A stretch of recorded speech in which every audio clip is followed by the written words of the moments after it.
Well, we start today with something genuinely exciting. President Joe Biden is granting a very limited number of final outgoing interviews at the end of his presidency.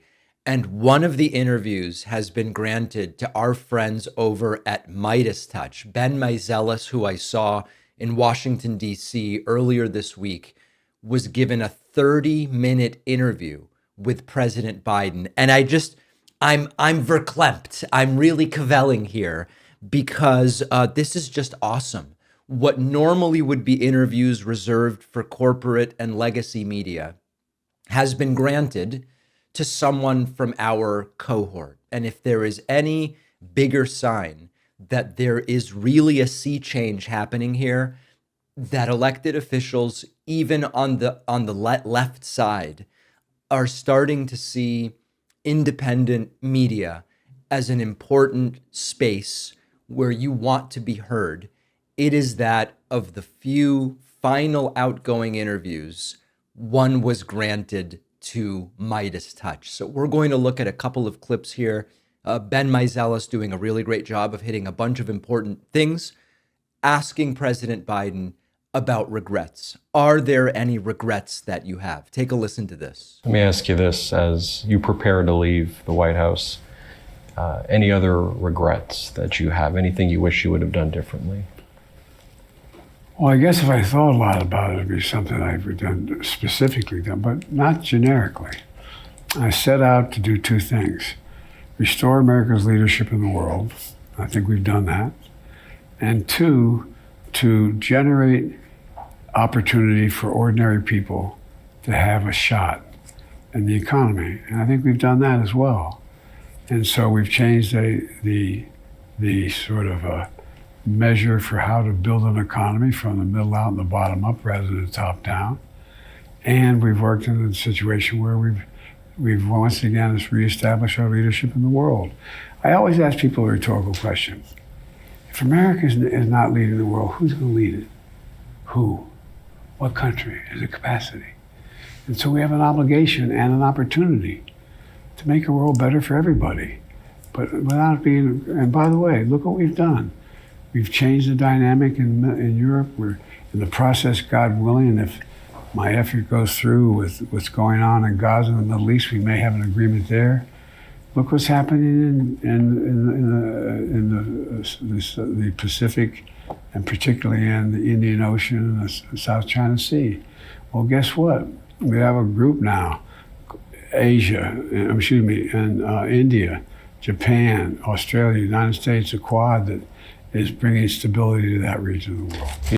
One of the things that I think has been fascinating has been anticipating that once President Biden is out of office, Donald Trump, as Republicans always do, are going to take credit for things they opposed while Biden was doing it.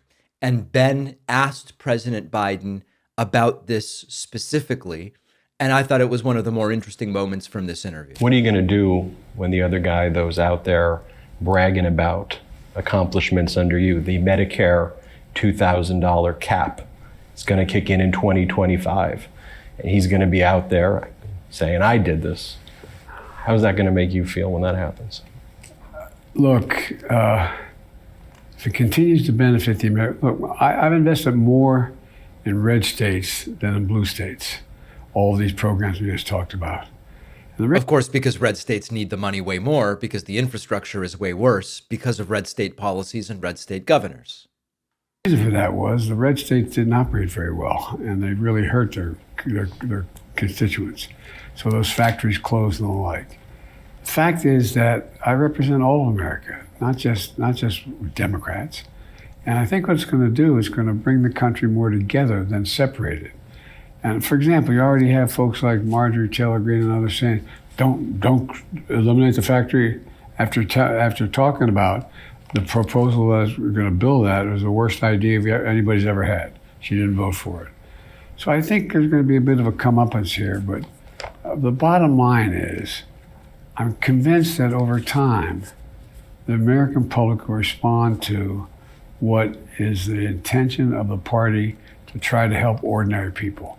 And the fundamental change I made, and I made a speech at Brookings Institution about it recently, was on the economy.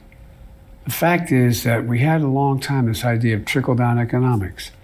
Let the wealthy do very, very well. They'll have so much money, it'll trickle down on people's kitchen tables and coffee tables and the like, and everyone will benefit. I've never bought that theory. And so what I've decided to do was to change it to build the economy from the middle out and the bottom up. Wealthy still do very well, but the middle class and working class people do much, much better. And that's exactly what's happening.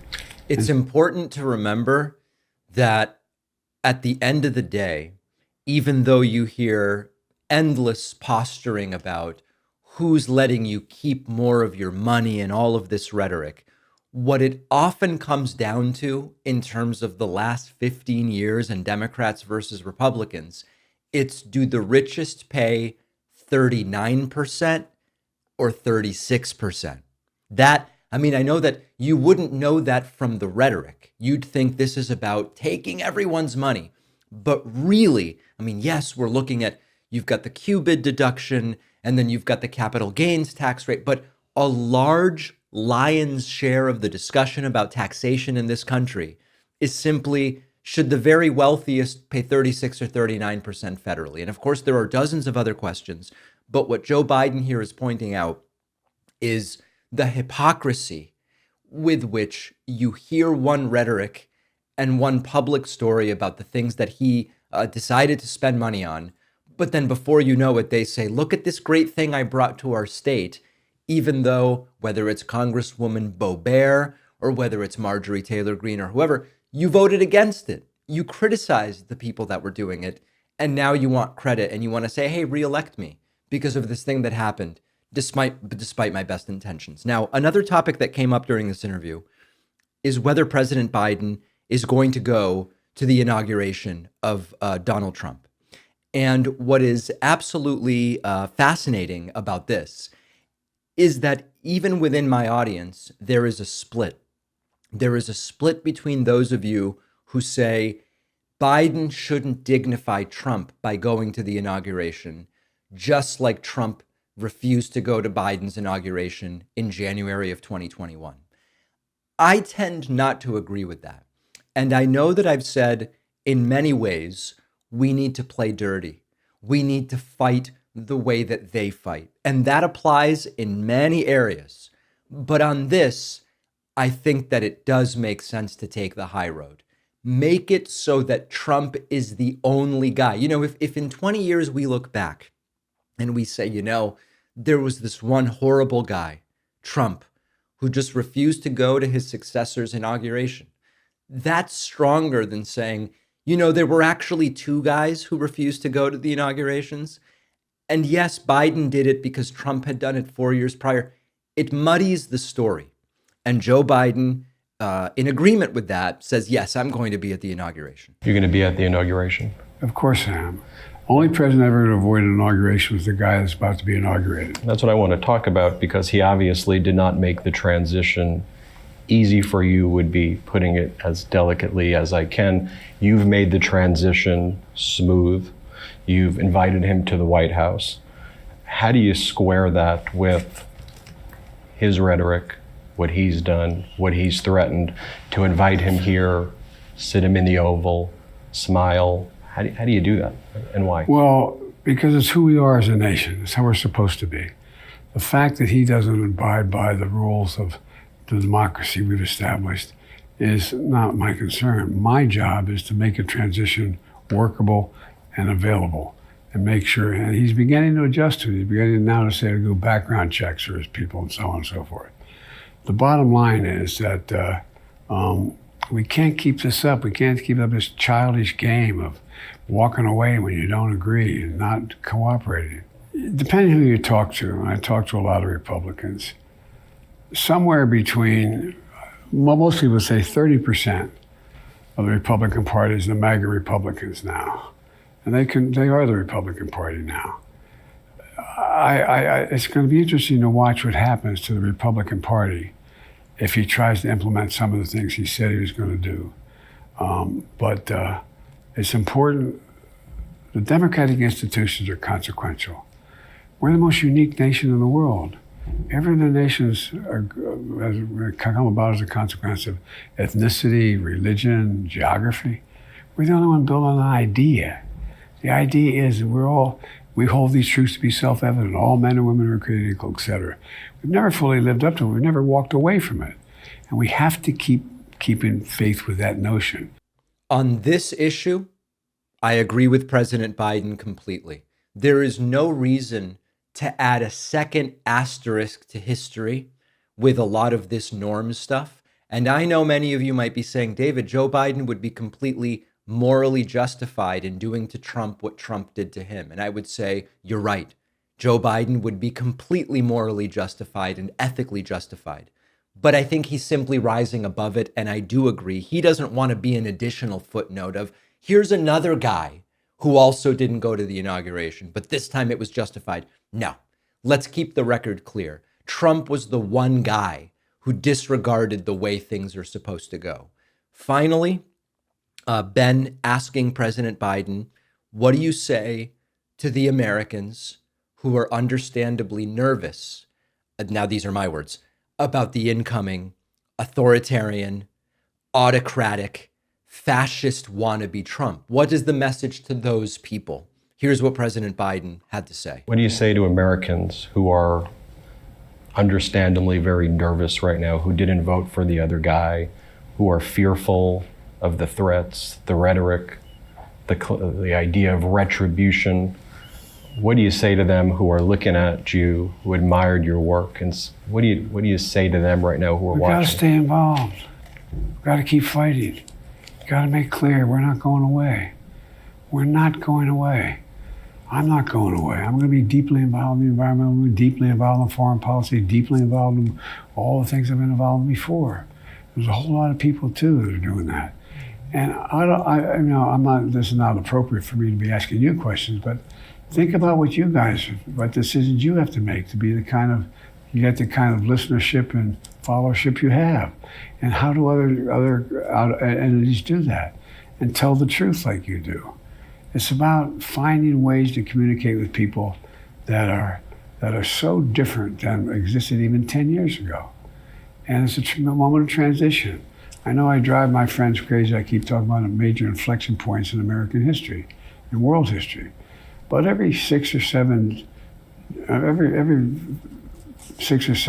decades, something changes of consequence that generates a significant shift in the way people look at things. A genuine congratulations to the guys over at Meidas Touch securing one of President Biden's final interviews and talking about so many of the things that we have been thinking about. Check out the whole interview. It's just 30 minutes, but it is 30 minutes. Being given 30 minutes is quite the accomplishment. So congratulations. And we will see what this ecosystem looks like with Democrats in the House, with Democrats in the Senate, as I spoke about yesterday, and so much more going forward. As Trump's inauguration approaches, we're already seeing what the next 4 years are going to look like. A Trump campaign official said Pennsylvania election workers will face jail time for counting mail-in ballots with technical errors like missing dates, part of the right's attempt to sow election distrust and weaponize the courts. This story is almost exclusively being covered by right-leaning news outlets spinning the narrative to villainize the election workers, so the public probably has a skewed perspective on what's really happening. That is, unless you use ground news, which lets you see every side to every story like this one. Ground news is an independent platform that exposes the biases of media outlets by showing you who owns them, what angle they're taking on each story, and what hidden agendas might be lurking in the background. Ground News's daily briefings are a great way to stay informed without feeling overwhelmed. It gives a quick breakdown of the day's most critical stories from every angle.